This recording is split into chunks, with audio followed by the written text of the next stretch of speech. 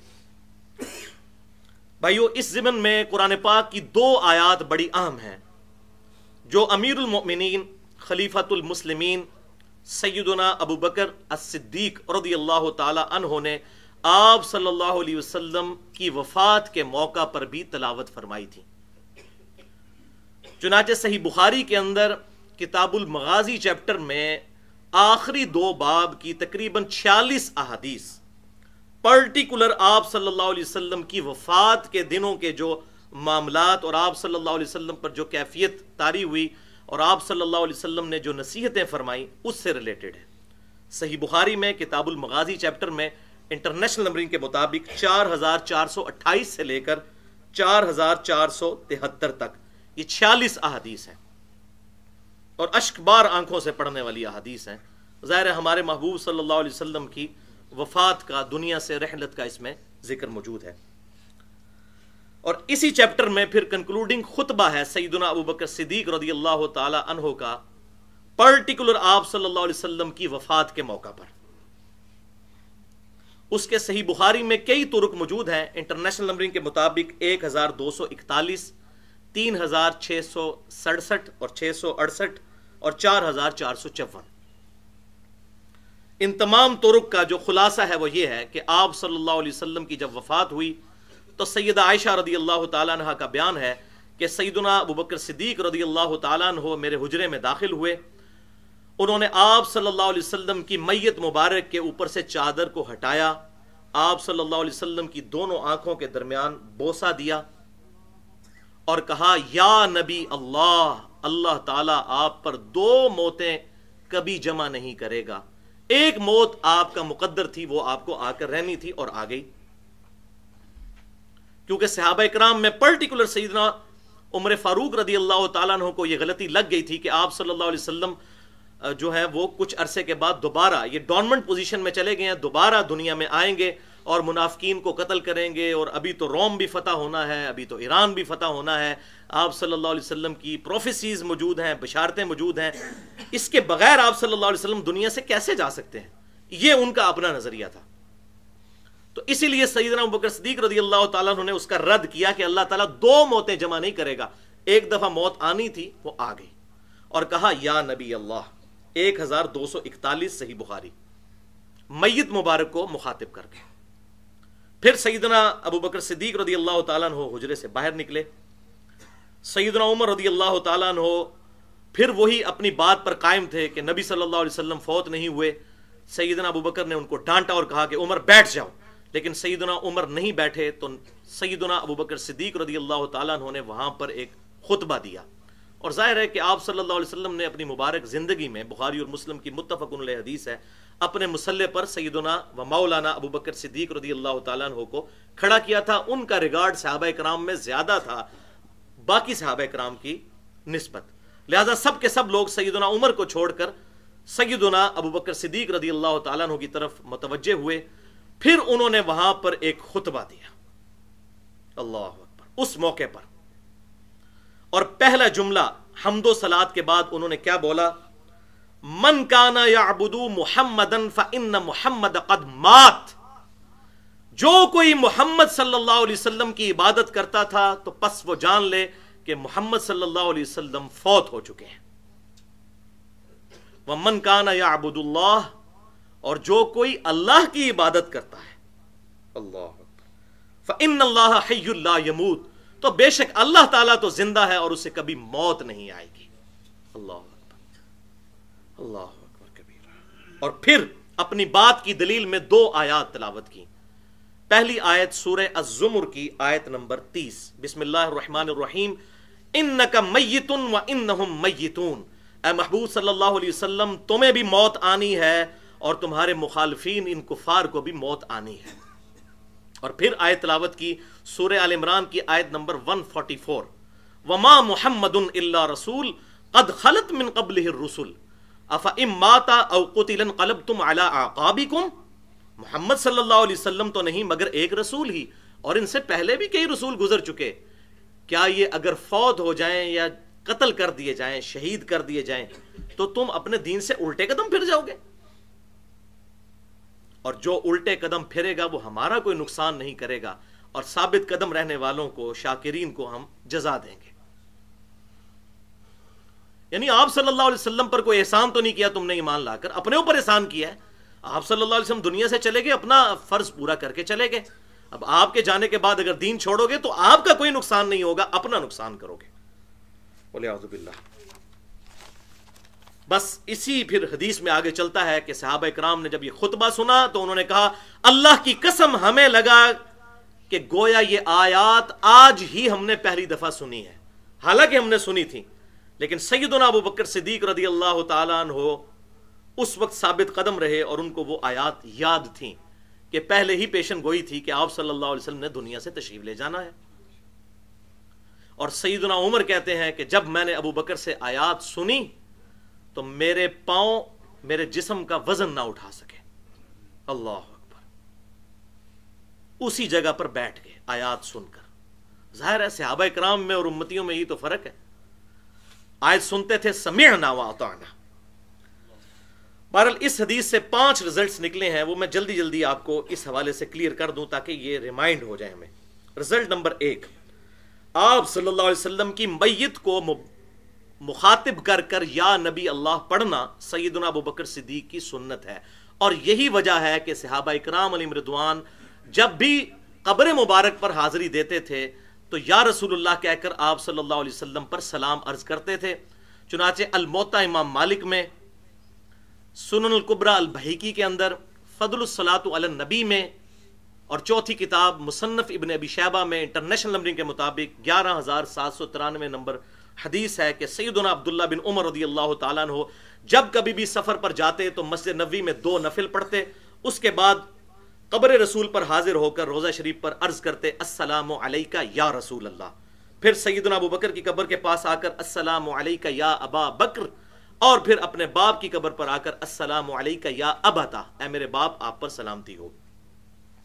اور ویسے بھی آپ صلی اللہ علیہ وسلم نے بھی ہمیں ایک دعا تعلیم فرمائی ہے، صحیح مسلم میں کتاب الجنائز میں انٹرنیشنل نمبرنگ کے مطابق 2257، کہ جب بھی قبرستان میں بھی جائیں تو یہ دعا مانگنی ہے ان مردوں کو مخاطب کر کے، السلام علیکم اہل الدیار من المؤمنین والمسلمین وإنا انشاءاللہ بکم للاحقون نسأل اللہ لنا ولکم العافیہ، تو اس میں بھی ہم مخاطب کرتے ہیں۔ بل یہاں پر ایک ضمناً بات میں عرض کر دوں کہ بعض لوگوں میں مشہور ہے کہ آپ صلی اللہ علیہ وسلم کا جنازہ نہیں ہوا تھا، تو یہ بات بالکل جھوٹ ہے، آپ صلی اللہ علیہ وسلم کا جنازہ ہوا۔ سنن نسائی الکبریٰ میں پورا چیپٹر ہے وفات النبی صلی اللہ علیہ وسلم کے نام سے، سنن نسائی کے اندر، جس میں آپ صلی اللہ علیہ وسلم کے سارے معاملات کا ذکر موجود ہے۔ باقی تو سب متفق ہیں کہ سیدنا مولا علی رضی اللہ تعالیٰ عنہ نے آپ صلی اللہ علیہ وسلم کو غسل دیا۔ مولا کا مطلب دلی محبوب، جو حدیث متواترہ ہے، من کنت مولاہ فہذا علی مولا، جس کا جگری یار میں ہوں اس کا جگری یار علی ہونا چاہیے۔ تو مولا علی نے نبی صلی اللہ علیہ وسلم کو غسل دیا، آپ صلی اللہ علیہ وسلم کو کفن دیا گیا، آپ صلی اللہ علیہ وسلم کو دفنایا گیا۔ یہ سارے معاملات ہوئے تو جنازہ کیوں نہیں ہونا تھا؟ البتہ ایک استثناء ہے کہ آپ صلی اللہ علیہ وسلم کا جنازہ انڈیویجولی لوگوں نے پڑھا، امام کوئی نہیں تھا، کچھ ٹولیوں کی شکل میں صحابہ کرام آتے تھے اور 4 تکبیرات پڑھ کر وہی جو کچھ ہم تکبیرات میں پڑھتے ہیں دوسری طرف سے نکل جاتے تھے۔ تو اس طرح جنازہ ہوا۔ رزلٹ نمبر 2، سیدنا ابو بکر صدیق رضی اللہ تعالیٰ عنہ کا یہ عقیدہ تھا کہ آپ صلی اللہ علیہ وسلم پر اللہ تعالیٰ 2 موتیں جمع نہیں کرے گا، ایک ہی موت آپ کو آئے گی۔ اسی لیے انہوں نے کہا یا نبی اللہ، اللہ تعالیٰ آپ پر 2 موتیں جمع نہیں کرے گا، یعنی اب آپ کی ہمیشہ کی برزخی زندگی شروع ہو چکی ہے۔ اور اس کے ثبوت میں ایک بڑی زبردست حدیث ہے سیدہ عائشہ رضی اللہ تعالیٰ عنہ کی، صحیح بخاری میں انٹرنیشنل نمبر کے مطابق 4451۔ اما عائشہ کہتی ہیں آپ صلی اللہ علیہ وسلم کا آخری وقت قریب تھا تو میرے بھائی عبد الرحمن بن ابی بکر وہاں آئے، ان کے ہاتھ میں مسواک تھی، آپ صلی اللہ علیہ وسلم نے اس کی طرف اشارہ کیا تو میں سمجھ گئی کہ آپ صلی اللہ علیہ وسلم مسواک سے محبت کرتے ہیں، تو میں نے وہ مسواک لے کر آپ صلی اللہ علیہ وسلم کو دی، لیکن وہ مسواک سخت تھی، آپ صلی اللہ علیہ وسلم اس کو چبا نہ سکے بیماری کی شدت کی وجہ سے، تو پھر میں نے اپنے منہ میں چبا کر اس مسواک کو آپ صلی اللہ علیہ وسلم کو دیا۔ اور پھر سیدہ عائشہ کہتی ہیں کہ الحمدللہ اللہ تعالیٰ نے آپ صلی اللہ علیہ وسلم کی وفات سے پہلے میرا تھوک اور آپ صلی اللہ علیہ وسلم کا لعاب دہن مبارک ایک جگہ جمع کر دیا اس دن، فی آخر یوم من الدنیا و اول یوم من الآخرہ، جو آپ صلی اللہ علیہ وسلم کی دنیا کی زندگی کا آخری دن تھا اور آخرت کی زندگی کا پہلا دن تھا۔ اب یہ سیدہ عائشہ نے عقیدہ کلیئر کر دیا کہ دنیا کی زندگی ختم اور آخرت کی زندگی آپ صلی اللہ علیہ وسلم کی شروع، یہ دوسرے موڈ میں کنورژن ہو گئی۔ رزلٹ نمبر 3، کسی بھی بڑے سے بڑے انسان کو غلطی لگ سکتی ہے، جیسا کہ اس کیس میں سیدنا عمر فاروق رضی اللہ تعالیٰ عنہ کو غلطی لگی اور وہ آپ صلی اللہ علیہ وسلم کے بارے میں یہ عقیدہ انہوں نے رکھا کہ ابھی ان کو موت نہیں آ سکتی، لیکن ساتھ ہی جیسے ہی ان کو آیات سنائی گئیں انہوں نے فوراً رجوع کیا اور یہ نہیں کہا کہ میں اتنا بڑا بزرگ پاگل ہوں، جس نے یہاں لوگ کہتے ہیں اتنے بڑے بڑے بزرگ پاگل ہیں۔ یہ صحابہ اکرام کا عقیدہ تھا کہ جب کوئی آیت سن لی تو فوراً بات کو قبول کر لیا۔ رزلٹ نمبر 4، عقیدہ توحید اتنا اہم ہے کہ سیدنا ابو بکر صدیق رضی اللہ تعالیٰ عنہ نے ایک فرضی جملہ بولا کہ جو کوئی محمد کی عبادت کرتا تھا جان لے کہ محمد صلی اللہ علیہ وسلم فوت ہو گئے۔ اب محمد کی کوئی عبادت کرتا تھا صلی اللہ علیہ وسلم؟ نہیں، لیکن اس عقیدے کو راسخ کرنے کے لیے کہ عبادت اس کی ہوگی کہ جسے کبھی موت نہ آئے، اللہ کے علاوہ کوئی نہیں ایسا کہ جسے کبھی نہ کبھی موت ایک دفعہ تو ذائقہ ضرور چکھنا ہے، کل نفس ذائقۃ الموت۔ اور یہاں یہ بھی بات پتہ چل گئی کہ قرآن پاک میں دونوں لفظ آئے آپ صلی اللہ علیہ وسلم کے لیے، وما محمد الا رسول قد خلت من قبلہ الرسل افئن مات، اگر آپ صلی اللہ علیہ وسلم مر جائیں۔ اب یہاں کہتے ہیں گستاخی ہوگی، اب یہ قرآن کی آیت ہے، او قتل انقلبتم علی اعقابکم، یا قتل کر دیے جائیں، حالانکہ شہید کا لفظ بھی آ سکتا تھا۔ تو یہ جو زیادہ ماچے خاں بنے ہوئے ہیں آج کل لوگ اور کہتے ہیں نہیں جی یہ مرنے کا لفظ نہ استعمال کریں، وفات کا لفظ نہ استعمال کریں، یہ گستاخی ہے، تو قرآن گستاخی سکھا رہا ہے اور سیدنا ابو بکر صدیق نے وہ خطبہ دیا۔ اور قتل کا لفظ نہ استعمال کریں، شہادت کا لفظ استعمال کریں، قرآن نے قتل کا لفظ استعمال کیا۔ تو انڈرسٹوڈ ہے جب بھی کوئی مسلمان قتل ہوتا ہے وہ شہید ہوتا ہے۔ تو یہ عقیدہ بھی الحمدللہ یہاں سے کلیئر ہوا۔ اور رزلٹ نمبر 5 ہے کہ کوئی بھی بڑے سے بڑا انسان ہو سوائے نبی صلی اللہ علیہ وسلم کے، چاہے وہ سیدنا ابو بکر صدیق ہی کیوں نہ ہو، ان کی بھی بات بغیر دلیل کے قبول نہیں کی جائے گی۔ اور دیکھیں سیدنا ابو بکر صدیق نے جب جملہ بولا تو دلیل میں 2 آیات تلاوت کی۔ یہ جو ہم کہتے ہیں نہیں قرآن و سنت سے حوالہ دکھائیں، تو یہ کہتے ہیں اتنے بڑے بزرگ پاگل ہیں، تو سیدنا ابو بکر صدیق سے بڑا کون اس امت میں بزرگ ہے؟ انہوں نے بھی بغیر دلیل کے بات نہیں کی، دونوں آیات تلاوت کی اور پھر صحابہ کرام نے بھی اس کی بنیاد پر بات کو مانا سمعنا و اطعنا، الحمدللہ۔ لیکن یہاں حال یہ ہے بھائیو، انڈیا، پاکستان اور بنگلہ دیش کا اتنا گندا کلچر ہے، یہاں مولویوں نے ایسی پٹی پڑا رکھی ہے اپنی عوام کو، وہ صحابہ اکرام ہی تھے کہ ایک آیت سنی تو فوراً سرنڈر کر دیا۔ یہاں لوگوں کو بتائیں کہ بھائی بخاری اور مسلم میں نماز کا طریقہ یہ لکھا ہوا ہے تو ان کے کان پہ جوں تک نہیں رکھتی، وہ کہتے ہیں نہیں لکھا ہوگا، ہمارے بزرگ پاگل ہیں۔ اور یہاں دیکھیں صحابہ اکرام علیہم رضوان، سیدنا عمر جیسا انسان، وہ بھی کہہ رہے ہیں کہ جب آیت سنی تو کہا کہ مجھے غلطی لگی تھی، میرے پاؤں میرا بوجھ نہ اٹھا سکے، وہیں پہ بیٹھ کے۔ یہاں لوگ احادیث آیات سنتے ہیں، کوئی اثر ہی نہیں ہوتا، اونیاں اڑ گیا جی۔ تو یہ فرق ہے، صحابہ اکرام علیہم رضوان کا کوئک فوراً رسپانس ہوا کرتا تھا اس حوالے سے۔ علمی پوائنٹ نمبر 2 بھائیو، قرآن پاک میں اور صحیح الاسناد احادیث میں شہدائے کرام اور انبیاء کرام علیہم السلام کی برزخی حیات سے متعلق ذکر موجود ہے۔ اس زمن میں 4 آیات بڑی اہم ہیں۔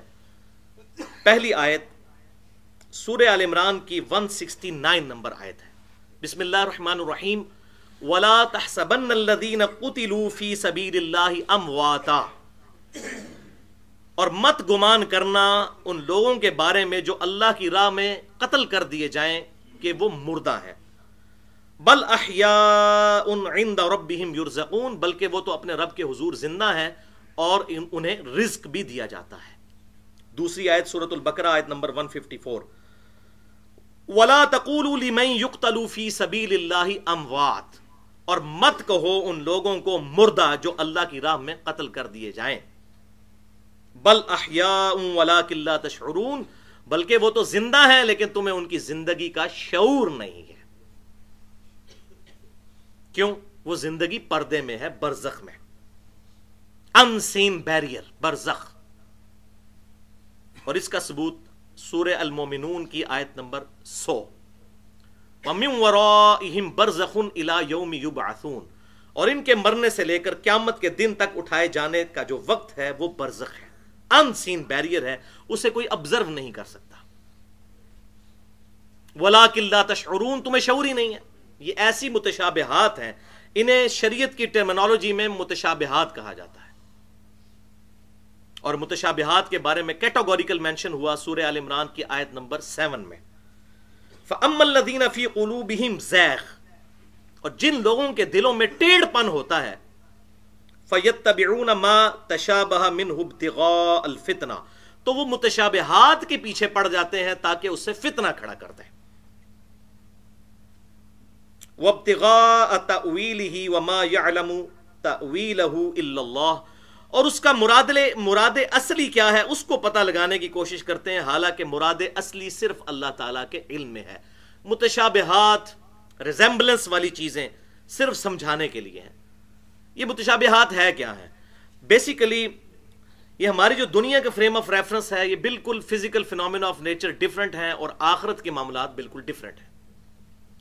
لیکن آخرت کی زندگی کا دھندلا سا تصور پیش کرنے کے لیے، سمجھانے کے لیے اللہ تعالیٰ نے تھوڑی بہت چیزیں ارشاد فرما دی۔ مثال کے طور پر جنت میں پاکیزہ بیویاں ملیں گی، جنت میں پھل ملیں گے، جنت کی نعمتوں کا ذکر کیا۔ یہ تمام کی تمام چیزیں متشابہات ہیں، ان کے بارے میں ہمیں ان ڈیپتھ ڈکلیئر نہیں کی گئی چیزیں کہ وہ کس کیفیت میں ہوں گی، صرف ایک دھندلا سا تصور بتایا گیا ہے کہ دنیا کے اوپر قیاس کوئی کر لے کہ جس طرح یہاں پر بیویاں وہاں پر بھی بیویاں ہوں گی۔ لیکن بخاری اور مسلم کی متفق علیہ حدیث ہے، اور اسی کانٹیکسٹ میں سورہ الف لام میم سجدہ میں آیت بھی موجود ہے کہ اللہ تعالیٰ نے اپنے نیک بندوں کے لیے وہ آیات، وہ نعمتیں تیار کر رکھی ہیں جو نہ کسی آنکھ نے دیکھی، نہ کسی کان نے سنی، اور نہ کسی کے دل پر اس کا گمان گزرا۔ لیکن دھندلا سا تصور پیش کرنے کے لیے اس کی ریزمبلنس، اس کی مشابہت بتائی گئی ہے۔ اردو میں بھی لفظ مشابہت استعمال ہوتا ہے، تو یہ ہوتی ہیں متشابہات۔ اس میں ہم صرف اتنا ہی کلام کر سکتے ہیں کہ جتنا ہمیں بتایا گیا ہے، اس سے زیادہ کلام نہیں کر سکتے۔ شہداء کی اخروی زندگی کے بارے میں دھندلا سا تصور جو قرآن و سنت کے اندر آیا، قرآن والا حصہ تو ہم نے سن لیا، اب سنت کی طرف رجوع کرتے ہیں۔ جو قرآن پاک کے بعد سب سے بیسٹ ایکسپلینیشن ہے ان عقائد کی۔ اس کانٹیکسٹ میں 3 صحیح الاسناد احادیث سن لیجئے۔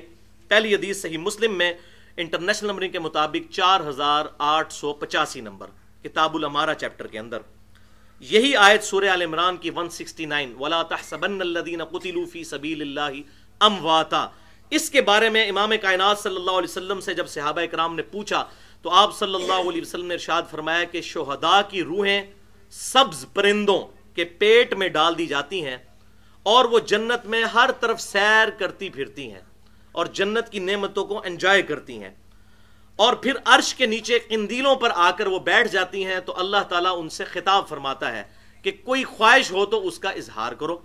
تو وہ روحیں کہتی ہیں یا اللہ تو نے ہمیں اتنا کچھ نوازا ہے، ہم کس خواہش کا اظہار کریں؟ جب اللہ تعالیٰ بار بار پوچھتا ہے تو وہ ایک ہی خواہش کا اظہار کرتی ہیں کہ اے اللہ ہمیں دنیا میں دوبارہ بھیج دے، ہم تیری راہ میں دوبارہ قتل کیے جائیں۔ اس کا جو ٹیسٹ ہے نا وہ اس کو وہاں پر بھی فیل کریں گے، لیکن اللہ تبارک و تعالیٰ اس معاملے میں ان کی یہ خواہش پوری نہیں فرمائے گا، کیونکہ ایک ہی دفعہ یہاں دنیا سے ایگزٹ ہے۔ بلکہ صحیح مسلم میں حدیث ہے کہ دنیا سے جانے کے بعد صرف شہید ہی تمنا کرے گا اس دنیا میں آنے کی، اور بخاری اور مسلم کی متفق علیہ حدیث ہے، آپ صلی اللہ علیہ وسلم نے فرمایا میری خواہش ہے کہ میں اللہ کی راہ میں قتل کیا جاؤں، پھر زندہ کیا جاؤں، پھر قتل کیا جاؤں، پھر زندہ کیا جاؤں، پھر قتل کیا جاؤں، پھر زندہ کیا جاؤں، پھر قتل کیا جاؤں، پھر زندہ کیا جاؤں۔ اور صحیح مسلم کی حدیث ہے کہ جو شخص شہادت کی تمنا کے بغیر مرا وہ منافقت کی ایک شاخ پر مرا۔ لہذا ہر مسلمان کے دل میں شہادت کی تمنا ہونی چاہیے، یہ لٹمس ٹیسٹ ہے ایمان کا۔ اور قتال از دا سمم بونم آف اسلام، اسلام کا ہائیسٹ گڈ، جو ایمینول کانٹ کی فلسفی میں اس کو سمم بونم کہتے ہیں، وہ قتال ہے کہ ایک شخص اپنی جان لے کر اللہ کے حضور حاضر ہو جائے، یا اللہ میرے پاس سب سے قیمتی چیز یہ تھی، میں تیرے لیے قربان کرنے کے لیے تیار ہوں۔ دوسری حدیث صحیح بخاری میں انٹرنیشنل نمبر کے مطابق 1351 نمبر حدیث، جابر بن عبداللہ رضی اللہ تعالیٰ عنہ کہتے ہیں کہ غزوہ احد کے موقع پر بڑی کیٹاسٹرافک کنڈیشن تھی، ظاہر مسلمانوں کو لاس پہنچا تھا۔ اسی دوران میرے والد بھی عبداللہ اسی جنگ میں شہید ہوئے، تو جلدی میں ان کو ایک اور صحابی کے ساتھ مشترکہ قبر میں دفنا دیا گیا۔ کہتے ہیں لیکن میرے دل میں قلق تھا کہ میرے باپ کو اجتماعی قبر میں کیوں دفنایا گیا، تو میں نے یہ خواہش اپنے دل میں رکھی تھی کہ جب بھی مجھے موقع ملا میں اپنے باپ کی قبر کو شفٹ کروں گا۔ صحیح بخاری انٹرنیشنل نمبرنگ کے مطابق 1351، وہ کہتے ہیں کہ میں نے اپنے باپ کی شہادت کے 6 مہینے کے بعد اپنے باپ کو قبر سے نکالا، ان کا پورا جسم اسی حالت میں تھا جس حالت میں ان کو دفنایا گیا تھا۔ اللہ اکبر کبیرہ۔ بھائیو یہ کوئی سائبیریا کا برفانی علاقہ نہیں ہے جہاں پر 6000 سال تک بھی لاش خراب نہیں ہوگی، ریگستانی علاقہ ہے، 6 مہینے تک لاش کا سلامت رہنا یہ اسپیشل پروٹوکول ہے اللہ تعالیٰ کی طرف سے شہداء کے لیے، اسپیشل پروٹوکول۔ تیسری حدیث صحیح بخاری میں انٹرنیشنل نمبر کے مطابق 1390 نمبر حدیث ہے کہ اموی خلیفہ ولید بن عبد الملک کے دور میں آپ صلی اللہ علیہ وسلم کی وفات کے تقریباً 76 سال کے بعد 87 ہجری کے اندر حجرہ عائشہ کی دیوار گر گئی جس میں آپ صلی اللہ علیہ وسلم کی قبر مبارک ہے۔ اس کی کنسٹرکشن کے دوران ایک پاؤں نکل آیا اور صحابہ اکرام علیہم رضوان اور تابعین بڑے سخت پریشان ہوئے کہ آپ صلی اللہ علیہ وسلم کا پاؤں مبارک قبر سے باہر نکل آیا ہے، پنڈلی سمیت پورا پاؤں مبارک، 76 سال بعد۔ تو پھر انہوں نے سیدہ عائشہ کے بھانجے عروہ ابن زبیر رحمۃ اللہ علیہ المتوفا 94 ہجری، جو عبداللہ ابن زبیر صحابی کے چھوٹے بھائی ہیں اور سیدہ عائشہ کے محرم تھے، ان کے بھانجے تھے، وہ فریکوینٹلی حجرہ عائشہ میں آتے تھے، ان کو پتا تھا کہ قبروں کی لوکیشن کیا ہے، ان کو بلایا گیا تو انہوں نے جب وہ پاؤں دیکھا اور قبروں کی لوکیشن دیکھی تو کہا کہ اللہ کی قسم یہ نبی صلی اللہ علیہ وسلم کا پاؤں مبارک نہیں بلکہ سیدنا عمر کا پاؤں مبارک ہے۔ اللہ اکبر۔ اور پھر ان کو دوبارہ اس طرح دفنا دیا گیا۔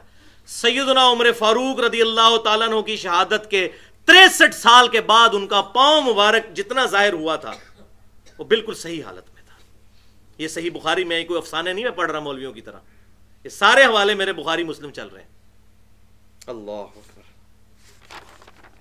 تو بھائیو ان دلائل کی روشنی میں یہ بات بالکل کلیئر ہو گئی اور پوری امت کا اس پر اجماع ہے کہ انبیاء کرام علیہ السلام کو بھی وفات کے بعد شہداء کرام کی طرح پروٹوکول حاصل ہے، بلکہ انبیاء کرام علیہ السلام کی زندگی شہداء سے افضل در افضل در افضل در افضل ہے۔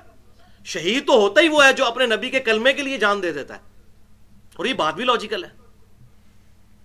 جو P H D degree holder ہے وہ میٹرک تو ہو گئی، تو شہید کو آپ میٹرک لیول پہ سمجھ لیں، کیونکہ 4 درجے ہیں نا، تو چوتھے درجے تیسرے درجے پہ آتے ہیں۔ تو انبیاء کرام علیہ السلام کو تو بدرجہ اولا یہ پروٹوکول الحمدللہ اس حوالے سے حاصل ہے۔ یہی وجہ ہے کہ 5ویں صدی ہجری میں اہل سنت کے بہت بڑے محدث اور کئی احادیث کی کتابوں کے مؤلف، بلکہ ان سے زیادہ کسی نے احادیث کتابوں میں جمع نہیں کی، آج سے 1000 سال پہلے امام حافظ ابو بکر احمد بن حسین بن علی البیہقی المتوفا 458 ہجری، انہوں نے مستقل ایک کتاب لکھی ہے، 21 احادیث کا مجموعہ، حیات الانبیاء فی قبورہم، نبی اپنی قبروں کے اندر زندہ ہیں، اور اس میں وہ کئی احادیث لے کر آئے، کچھ صحیح بھی ہیں کچھ ضعیف بھی ہیں۔ پہلے نمبر پہ وہی حدیث لے کر آئے جو مسند ابی یعلا میں انٹرنیشنل نمبرنگ کے مطابق 3425 نمبر حدیث موجود ہے۔ آپ صلی اللہ علیہ وسلم نے ارشاد فرمایا، الانبیاء احیاء فی قبورہم یصلون، نبی اپنی قبروں میں زندہ ہیں اور نمازیں بھی پڑھتے ہیں۔ اور اس کی سپورٹ میں پھر امام بھیکی 7ویں اور 8ویں نمبر پر صحیح مسلم کی 2 حدیثیں لے کر آئے، انٹرنیشنل نمبرنگ کے مطابق 6156 اور 6157 صحیح مسلم کی، کہ نبی صلی اللہ علیہ وسلم کہتے ہیں کہ میں نے شب معراج موسیٰ علیہ السلام کو سرخ ٹیلے کے پاس اپنی قبر میں نماز پڑھتے ہوئے دیکھا۔ تو امام بھیکی اس کو دلیل کے طور پر لے کر آئے الحمدللہ، اور پھر انہوں نے اس کتاب کو کنکلوڈ کرتے ہوئے اپنا عقیدہ بالکل واضح الفاظ کے اندر لکھ دیا، جس میں کوئی ایمبیگوٹی ہے ہی نہیں، کوئی مشابہ لگ ہی نہیں سکتا، جس کو میں ذرا وہ پنجابی میں کہتا ہوں بالکل ننگی بات انہوں نے کر دی، کوئی ابہام رہی نہیں، کوئی ایمبیگوٹی رہے نہیں۔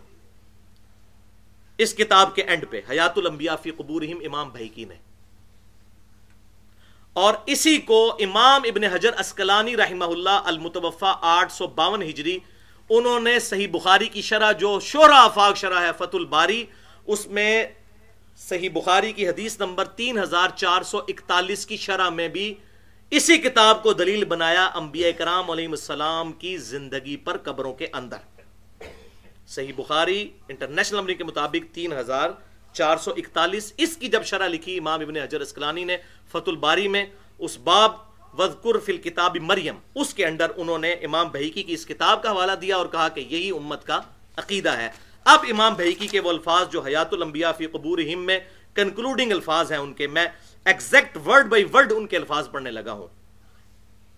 اور یہ صحیح ہے کہ بے شک اللہ جل ثناہ نے انبیاء کرام علیہ السلام پر ان کی روحیں لوٹا دی ہیں، اور اب وہ اپنے پروردگار کے نزدیک شہداء کی طرح زندہ ہیں، ان کی روحیں ان پر لوٹا دی ہیں۔ اب پھر یہی امام بھیکی نے کتاب لکھی ہے عقیدوں کے اوپر، الاعتقاد کے نام سے الگ سے، اس میں بھی انہوں نے نبی صلی اللہ علیہ وسلم پر جو چیپٹر باندھا، اس کی جو فصل تھی دلال نبوت کے اوپر، اس میں بھی الفاظ یہ لکھے، لفظ بے لفظ یہ الفاظ ہیں، اور انبیاء کرام علیہ السلام کی روحیں قبض کرنے کے بعد انہی کی طرف لوٹا دی جاتی ہیں، پس وہ شہداء کی طرح اپنے رب کے نزدیک زندہ ہیں۔ اب یہ شہداء کی طرح سے مراد یہ نہ سمجھیے گا کہ شہید جس طرح وہ سبز پرندوں کے پیٹ میں ان کی روح ہے اس طرح نہیں، کی طرح سے مراد اس طرح سمجھ لیں جیسے ہم کہتے ہیں کہ انبیاء کرام علیہ السلام بھی انسان ہوتے ہیں، لیکن وہ عام انسان نہیں ہوتے، ان کا انسان ہونا اور ہمارے انسان ہونے میں بڑا فرق ہے۔ ہاں لیکن یہ ایک چیز ہے کہ وہ بھی انسان ہم بھی انسان، باقی جو کیفیت اور فضائل تو کوئی کمپیریزن ہی نہیں ہے۔ تو کی طرح سے مراد ہے کہ جس طرح وہ بھی زندہ یہ بھی زندہ، اور امام صاحب کی کتاب خود ہی بتا رہی ہے حیات الانبیاء فی قبورہم، نبی اپنی قبروں میں زندہ ہے۔ اس کے اوپر ذرا غور کیجیے، اور یہ قبروں میں زندگی جسمانی بھی ہے اور روحانی بھی، لیکن اس کی کیفیت کیا ہے؟ دنیاوی نہیں ہے، برزخی ہے۔ یہاں سے پھر اختلاف شروع ہو جاتا ہے۔ اور وہ اختلاف حل کرنے کے لیے انشاءاللہ اگلے 2 پوائنٹس ڈسکس کرتے ہیں. ایک دفعہ دروشی پڑھ لیجئے. اللہم صلی علی محمد وعلی آل محمد کما صلیت علی ابراہیم وعلی آل ابراہیم انک حمید مجید. اللہم بارک علی محمد وعلی آل محمد کما بارکت علی ابراہیم وعلی آل ابراہیم انک حمید مجید. بڑی سینسٹیو گفتگو ہے, بڑا اٹینٹیو ہو کے سننا ہے ورنہ بات سمجھ نہیں آئے گی, اور بڑی کرخت باتیں بھی ہوں گی ان کے لیے جن کا یہ عقیدہ خراب ہو چکا ہے 1955-56 کے بعد, اور جن کا عقیدہ وہ شروع والا ہے ان کا معاملہ ٹھیک ہے. وہ آپ کو پتہ چل جائے گا یہ بدعت کب سے شروع ہوئی ہے مماتی فتنے کی. علمی پوائنٹ نمبر 3, انبیاء کرام علیہ السلام اپنی قبروں میں زندہ ہیں اور ان کی زندگی نمبر 1 اخروی ہے یعنی آخرت کی زندگی, نمبر 2 برزخی ہے یعنی ان سین بیریئر, نظر نہیں آ سکتی, نمبر 3 جنتی ہے, اور نمبر 4 جسمانی پلس روحانی ہے لیکن اس کی کیفیت برزخی ہے. اور یہ زندگی کسی بھی صورت دنیا کی زندگی کے مشابہ نہیں ہے, کیونکہ دنیا کی زندگی کے پروٹوکول ڈیفرنٹ ہے. دنیا میں زندہ رہنے کے لیے ہمیں سب سے بیسک نیڈ ہے سانس, پھر کھانا پینا, بیویاں, یہ تمام چیزیں دنیا کی ضرورتیں ہیں. لیکن آخرت کی زندگی میں کوئی ایسی چیز نہیں. دنیا میں بیت الخلاء بھی جانا پڑتا ہے, جبکہ صحیح مسلم میں حدیث ہے کہ جنتی جب کھانا کھائیں گے جنت کا تو ایک خوشبودار ڈکار آئے گی, ان کا سارا کھانا ہضم ہو جائے گا, کوئی پیشاب پخانے کی حاجت ہی نہیں رہے گی. دنیا کی زندگی اور آخرت کی زندگی میں بڑا فرق ہے.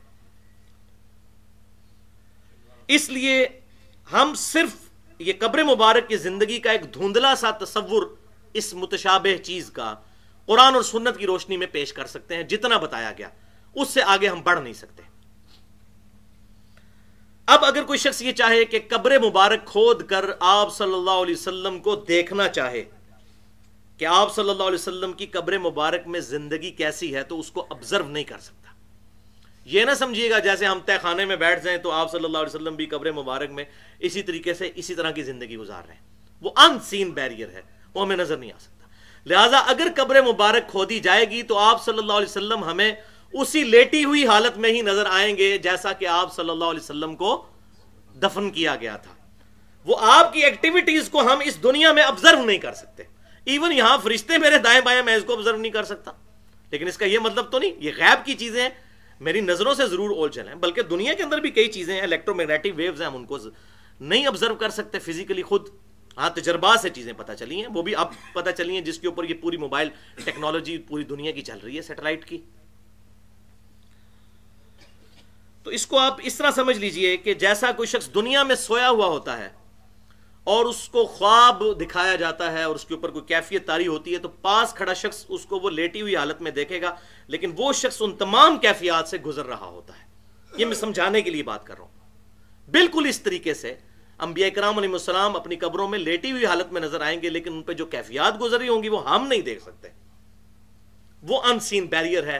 سورہ المومنون آیت نمبر 100, وَمِن وَرَائِهِمْ بَرْزَخٌ إِلَى يَوْمِ يُبْعَثُونَ, اور ان کے مرنے سے لے کر قیامت کے دن تک اٹھائے جانے تک برزخ ہے, ان سین بیریئر. یہی وجہ ہے کہ امام ابن حجر اسقلانی رحمت اللہ علیہ نے فتح الباری کے اندر صحیح بخاری کی شرح لکھتے ہوئے انٹرنیشنل نمبر کے مطابق 4042 نمبر حدیث کے نیچے یہی الفاظ لکھے. ایگزیکٹ ورڈ میں پڑھنے لگا ہوں. لِأَنَّهُ بَعْدَ مَوْتِهِ, اور بے شک یہ کہ آپ صلی اللہ علیہ وسلم اپنی موت کے بعد, وَإِن كَانَ حَيًّا, اگرچہ کہ زندہ ہیں, فَهِيَ حَيَاتٌ أُخْرَوِيَّةٌ, لیکن یہ زندگی اخروی ہے. لا تشبہ الحیات الدنیا, اس کو دنیا کی زندگی کے ساتھ کوئی مشابہ نہیں ہے, دنیا کی زندگی سے مختلف ہے. اب یہ اخروی ہے, جنتی ہے, برزخی ہے. اس کانٹیکسٹ میں 4 احادیث صحیح بخاری اور صحیح مسلم سے, تاکہ یہ بات بالکل کھل جائے. پہلی حدیث جو آلریڈی بیان ہو چکی, صحیح بخاری انٹرنیشنل نمبر کے مطابق 4451 کے, اما عائشہ نے کہا کہ آپ صلی اللہ علیہ وسلم کا لعاب دہن مبارک اور میرا تھوک اللہ تعالیٰ نے اس دن جمع کر دیے, آخر یوم من الدنیا و اول یوم من الآخرہ, اس دن کے جو حضور صلی اللہ علیہ وسلم کی دنیا کی زندگی کا آخری دن تھا اور آخرت کی زندگی کا پہلا دن، لہذا وہ آخرت کی زندگی ہے، دنیاوی زندگی نہیں ہے، جس طرح ہمارے بریلوی مکتبہ فکر یا دیوبند مکتبہ فکر کا حیاتی گروپ کہتا ہے۔ مماتی تو خیر بالکل ہی رائے راست سے ہٹ چکے ہیں، وہ تو بالکل ڈیویٹ ہو چکے ہیں، وہ انشاءاللہ آ بھی جائے گی بات۔ دوسری حدیث بھی صحیح بخاری اور صحیح مسلم کی متفق علیہ حدیث ہے کہ سیدہ عائشہ رضی اللہ تعالیٰ عنہ کہتی ہیں کہ آپ صلی اللہ علیہ وسلم اکثر یہ بات ارشاد فرمایا کرتے تھے کہ اللہ تعالیٰ کسی نبی کو اس وقت تک موت نہیں دیتا جب تک کہ جنت میں اس کو اس کا مقام نہ دکھا دے۔ یہ آپ اکثر کہا کرتے تھے، لیکن میں نے کبھی اس بات پر توجہ نہیں کی تھی، لیکن جب حضور کی بیماری کے دن آئے تو مجھے یہ حدیث یاد آ گئی، اور آپ صلی اللہ علیہ وسلم کو بیماری کے دوران جب غشی کی کیفیت ہوئی، اس سے افاقہ ہوا، تو آپ صلی اللہ علیہ وسلم نے اپنا سر مبارک آسمان کی طرف اٹھایا اور کہا اللہم الرفیق الاعلی، اے اللہ ان اعلی لوگوں کے ساتھ مجھے بھی شامل کر دے۔ تو اما عائشہ کہتی مجھے وہ حدیث یاد آ گئی کہ حضور صلی اللہ علیہ وسلم کو جنت میں مقام دکھایا جا رہا ہے۔ اللہ اکبر کبیرہ۔ اور پھر بخاری اور مسلم کا جو دوسرا طرق ہے اس میں آگے الفاظ یہ ہیں کہ آپ صلی اللہ علیہ وسلم نے پھر یہ آیت پڑھی، سورہ نساء کی آیت نمبر 69، مع الذین انعم اللہ علیہم من النبیین والصدیقین والشہداء والصالحین، یعنی اللہ اور اس کے رسول کی اطاعت کرنے والے لوگوں کو ساتھ ملے گا ان لوگوں کا جو صراط الذین انعمت علیہم، انعام یافتہ لوگ ہیں، نبیوں میں سے، صدیقین میں سے، شہداء میں سے اور صالحین میں سے۔ یہ آیت آپ نے تلاوت کی اور پھر آپ صلی اللہ علیہ وسلم کی روح مبارک آپ صلی اللہ علیہ وسلم کے جسم مبارک سے پرواز کر گئی۔ انا للہ و انا الیہ راجعون۔ تیسری حدیث صحیح بخاری میں 4462 نمبر حدیث ہے، نبی صلی اللہ علیہ وسلم کی لاڈلی بیٹی سیدہ فاطمہ رضی اللہ تعالیٰ عنہ نے آپ صلی اللہ علیہ وسلم کی وفات کے بعد کہا، اے ابا جان، آپ نے اپنے رب کے بلاوے پر لبیک کہہ دیا، اے ابا جان آپ کا ٹھکانہ جنت الفردوس ہے۔ یہ سیدہ فاطمہ رضی اللہ تعالیٰ عنہ نے آپ صلی اللہ علیہ وسلم کی وفات کے بعد کہا۔ اور یہاں وہ بھی بات یاد کر لیجئے، بخاری اور مسلم کی متفق علیہ حدیث ہے کہ وفات سے کچھ عرصہ پہلے آپ صلی اللہ علیہ وسلم نے سیدہ فاطمہ کے ایک کان میں ایک بات کہی تو وہ رو پڑی، اور پھر ایک بات کہی تو مسکرا پڑی۔ بعد میں اما عائشہ نے بڑا زور لگا کے جب پوچھا تو پھر سیدہ فاطمہ نے بتایا کہ نبی صلی اللہ علیہ وسلم نے مجھے اپنی وفات کی خبر دی تھی، کسی اور کو نہیں بتایا تھا، صرف سیدہ فاطمہ کو بتایا تھا، تو میں رو پڑی۔ اور پھر آپ صلی اللہ علیہ وسلم نے مجھے بشارت دی کہ میرے اہل بیت میں سے سب سے پہلے تم مجھ سے ملاقات کرو گی، اور کیا تم اس پر خوش نہیں ہو کہ اللہ تعالیٰ نے تمہیں جنتی عورتوں کا سردار بنا دیا ہے؟ اللہ اکبر۔ تو اس پہ پھر میں مسکرائی کہ میں اپنے محبوب صلی اللہ علیہ وسلم کو دیکھ لوں گی۔ تو ظاہر ہے کہ وہ دیکھنا کہاں پر ہے؟ وہ جنتی زندگی ہے۔ قبر مبارک تو سیدہ فاطمہ کی وہاں پر نہیں ہے، وہ تو جنت البقیع قبرستان بقیع غرقد میں۔ اور چوتھی حدیث بھی صحیح بخاری میں انٹرنیشنل نمبر کے مطابق 1386، آپ صلی اللہ علیہ وسلم کو ایک طویل خواب دکھایا گیا، اس کے اینڈ پہ آپ صلی اللہ علیہ وسلم کو ایک منظر دکھایا گیا۔ اور یاد رکھیے گا نبیوں کا خواب وحی الہی ہوتا ہے، اس پہ تو اجماع ہے، قرآن پاک میں موجود ہے۔ ابراہیم علیہ السلام کو جو بیٹے کی قربانی کا حکم ہوا خواب کے ذریعے ہوا۔ اس طویل خواب کے اینڈ پہ آپ صلی اللہ علیہ وسلم نے جب سر مبارک اوپر اٹھایا تو بادل کی مانند کوئی شے نظر آئی، تو جبریل سے پوچھا یہ کیا ہے؟ تو انہوں نے کہا یا رسول اللہ صلی اللہ علیہ وسلم یہ آپ کا مقام ہے وفات کے بعد۔ تو نبی صلی اللہ علیہ وسلم نے فرمایا جبریل مجھے چھوڑ دو، میں اس مقام میں داخل ہو جاؤں۔ تو سیدنا جبریل نے عرض کی اے اللہ کے رسول صلی اللہ علیہ وسلم ابھی آپ کے چند دن دنیا میں باقی ہیں، اس کے بعد آپ اسی مقام پر آ جائیں گے۔ تو اس سے بھی بات پتہ چلی کہ یہ اخروی مقام جنتی مقام ہے، لیکن اس سے یہ بات بھی پتہ چلی کہ آپ صلی اللہ علیہ وسلم یہ خواب دیکھ رہے تھے اور آپ نے کہا کہ مجھے میرے مقام میں داخل ہونے دو، تو اگر آپ داخل بھی ہوتے تو آپ صلی اللہ علیہ وسلم کی روح مبارک داخل ہوتی، جسم مبارک تو یہی تھا، اور اس روح اور جسم کا تعلق جو ہے وہ انشاءاللہ آگے چل کے آپ کو احادیث میں انشاءاللہ کلیئر ہو جائے گا۔ بھائیو ہم نے اب تک جتنی احادیث سنی ہیں اس سے ثابت ہوا کہ آپ صلی اللہ علیہ وسلم کی جو زندگی ہے اخروی ہے، برزخی ہے اور جنتی ہے، لیکن ساتھ ہی ساتھ آپ صلی اللہ علیہ وسلم کی قبر مبارک میں زندگی جسمانی بھی ہے اور روحانی بھی ہے، لیکن اس کی کیفیت، اس کا موڈ برزخی ہے۔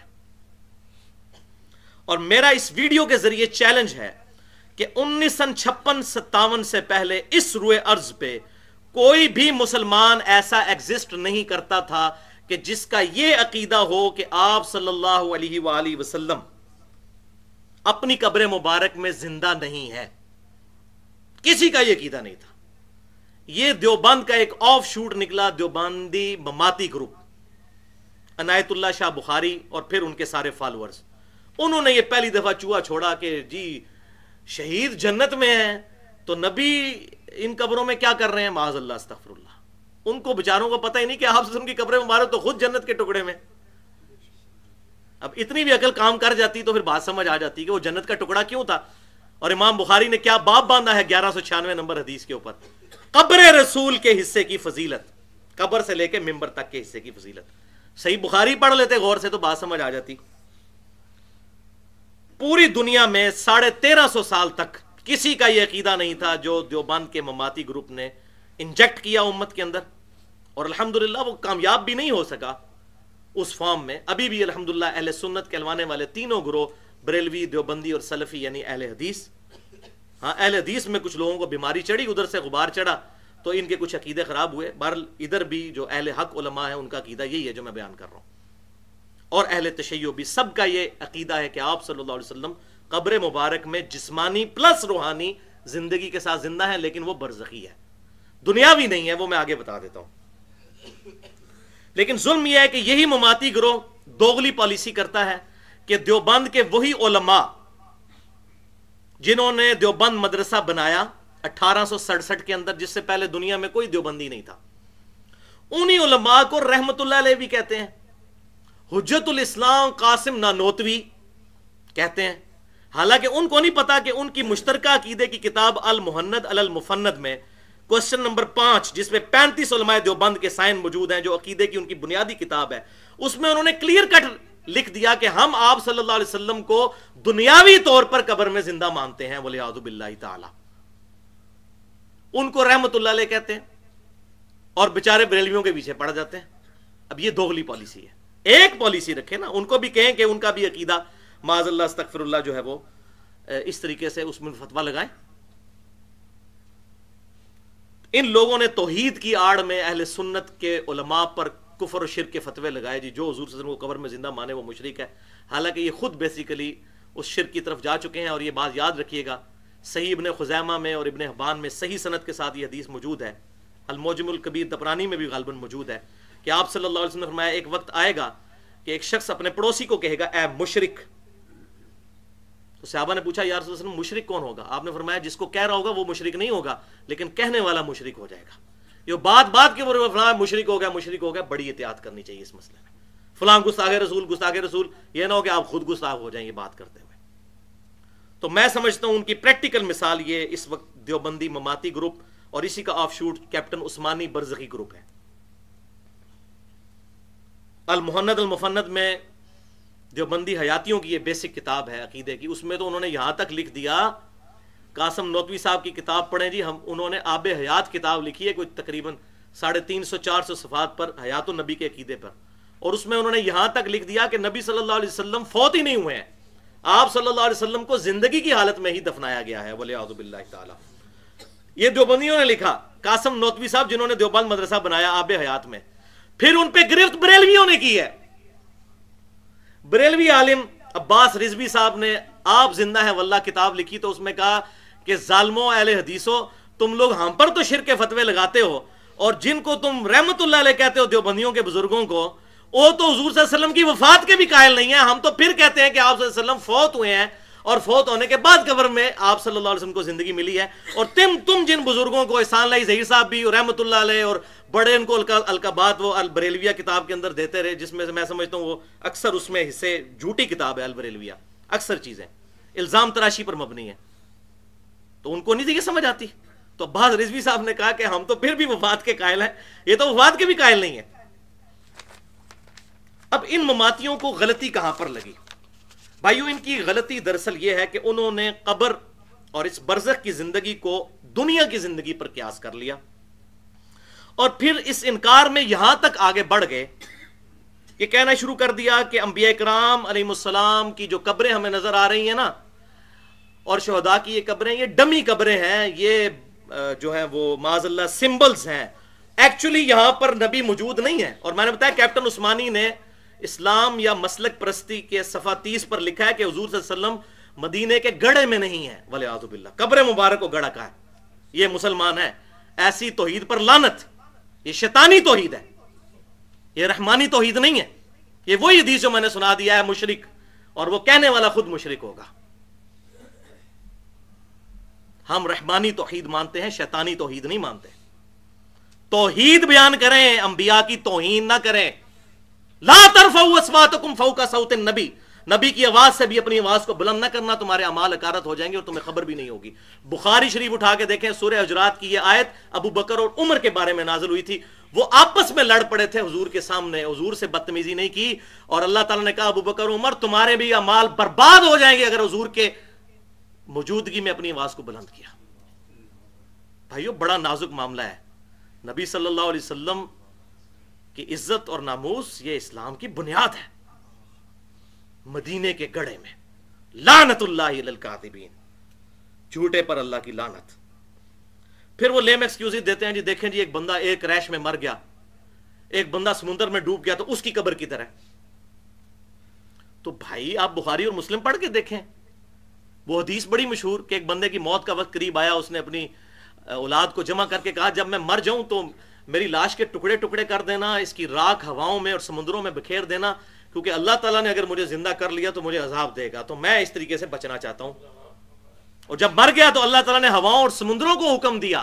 یہ بخاری اور مسلم دونوں میں ہے، اللہ کی رحمت کے بیان والے چیپٹر میں، مشکات میں بھی موجود ہے۔ وہ ساری راکھ جمع کی، اللہ نے پھر زندہ کر لیا۔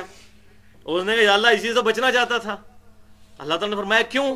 یا اللہ تجھے ڈر بڑا لگتا تھا؟ فرمایا تجھے بخش دیا۔ کفر کر کے مرا ہے، لیکن اس کا کفر جزوی تھا، کلی کافر نہیں تھا۔ یہ وہ مانتا تھا کہ اللہ مجھے زندہ کر سکتا ہے، لیکن اس نے یہ خیال کیا کہ اگر اس طریقے سے میں اپنی راکھ بنا دوں گا، لاش کے ٹکڑے کر، پھر زندہ نہیں کر سکتا۔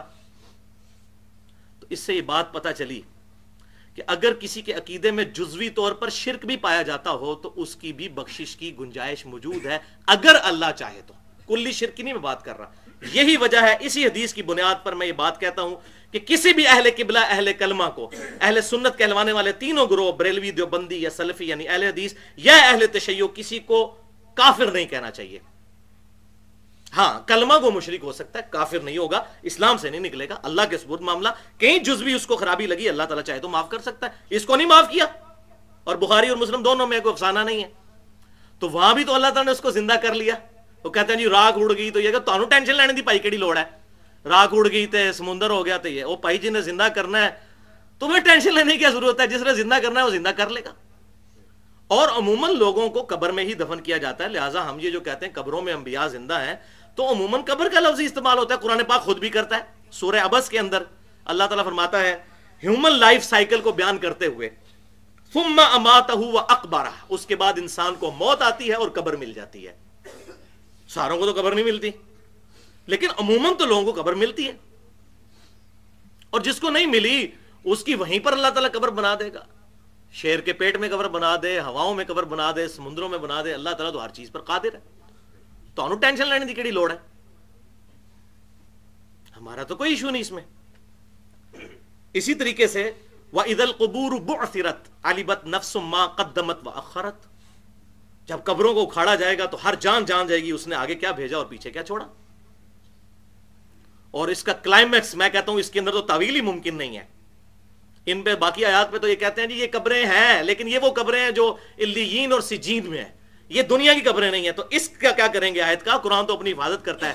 سورہ توبہ کی آیت نمبر 84 ہے۔ منافقین کے کانٹیکسٹ میں نبی صلی اللہ علیہ وسلم کو حکم ہوا وَلَا تُصَلِّ عَلَىٰ أَحَدٍ مِّنْهُمْ مَاتَ أَبَدًا، اے نبی صلی اللہ علیہ وسلم ان منافقین میں سے جب کوئی مر جائے کبھی بھی آپ نے اس کا جنازہ نہیں پڑھنا، وَلَا تَقُمْ عَلَىٰ قَبْرِهِ، اور نہ کسی منافق کی قبر پہ کھڑے ہونا ہے۔